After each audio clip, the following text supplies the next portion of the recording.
ଓ ଗଲା ରେ। ଜାଣିଲୁ ବଂଶୀ ଭାଇ, ମୋର ପିଲାଦିନେ ସ୍ୱପ୍ନ ଥିଲା ମୁଁ ଗୋଟେ ପାଇଲଟ ହେବି ଆଉ ଆକାଶରେ ଉଡ଼ିବି। ମୋର ବି ସ୍ୱପ୍ନ ଥିଲା ରେ ବାପା, ହେଲେ ଆମ ବୟସ ତ ଗଲାଣି।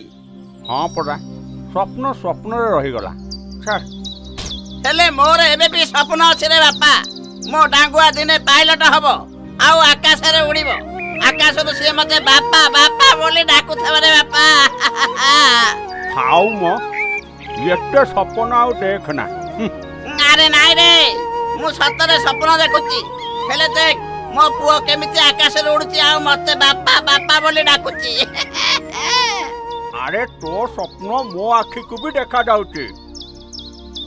ଦେଖିଲୁ ତ, ଏବେ ବି ସ୍ୱପ୍ନ ଦିନେ ପୁରା ହବ ରେ ବାପା। ଆରେ ବଂଶୀ ଭାଇ, ଏଇଟା ସ୍ୱପ୍ନ ନୁହେଁ ରେ, ସତରେ ଆକାଶରେ ଉଡ଼ୁଛି।